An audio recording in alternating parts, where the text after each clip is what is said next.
Okay, this is an example for the pressure when we have an acceleration. So we have a tank partially full of water up to here, and we want to find the pressure at point A, B, and C, and we know the acceleration is about 10 meters per second square.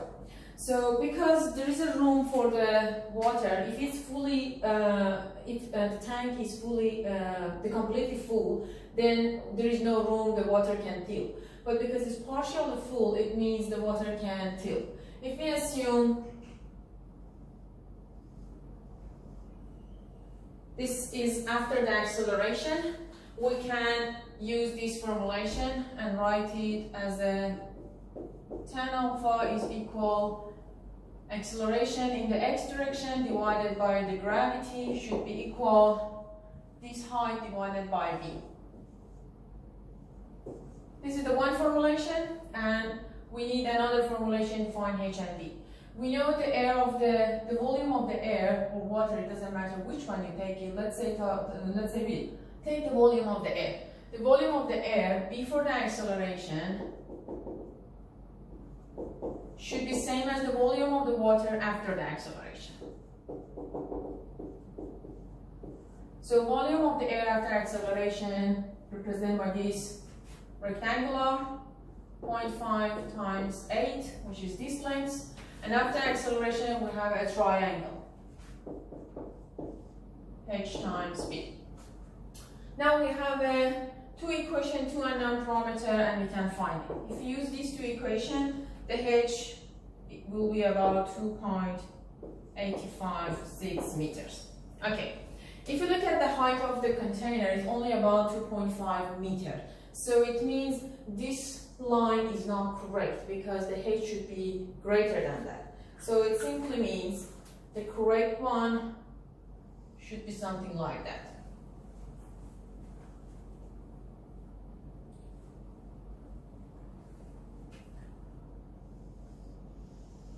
This is the water after acceleration. We call this one W, and this one E1, and again this is the alpha. Now we do the same. We're going to do the same. We can again say that tan alpha is equal AX 10 9.81 divided by this height, which is 2.5, the height of the container, divided by B1. This will give us B1 is equal 2.454. And again, we know the volume of the water before the acceleration should be same as volume of the water after acceleration. So we're talking about this volume. Okay, this is W, this is B1, and this is about 2.5 meters. So before the acceleration is 0.5 times 8 should be equal after acceleration. The rectangular W times 2.5 plus triangle E1 times 2.5. So we know the B1, we can now find the W. And the W should be equal 0.374 meters.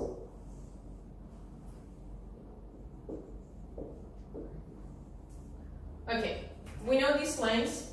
Now we're going to use this formulation to find the pressure at point A, B, and also C. So we need to define a reference point. I'll put reference point here. So x plus in the right direction and z plus is upward. Then I can say that the pressure at point A is equal, we call this one point 1. What we know about the point 1, we have its, we know this value, so it can find x1 We know the total is about 8 meters, so x1 is just 8 minus 0.74, which is equal 7.626 meters. What we know about the pressure at point 1? Pressure at point 1 is equal 0. Why is equal 0? Because it's air. The gauge pressure should be equal 0. So if I use this formulation between point A and point 1, this one is equal 0, and I have density 1000 times acceleration, which is 10 times x at point A minus x at point 1 minus density times gravity times ZA minus Z1. Okay, what we know, we find the x1 here. The Z1 is equal 0 because we define the original point here. We also know XA is equal 0, and we know ZA. It's about 2.5 meters. So if I just replace this value, it gives us pressure at point A, which is about 51.74 kilopascal. We can do the same for point B. Minus P1 is equal raw water times gravity times XB minus X1 minus 1000 times for density of water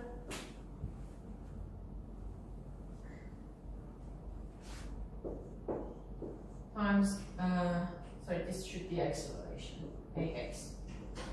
Gravity times ZB minus Z1.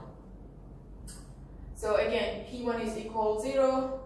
We know the X1. Z1 is equal 0. ZB is equal 0. And XB is equal 0. So it means pressure at point B is equal 1000 times 10 times 0 minus 7.626. And the final answer is about 76.26 kilopascal. How about point C? Because it's the air, the pressure at point C will be 0.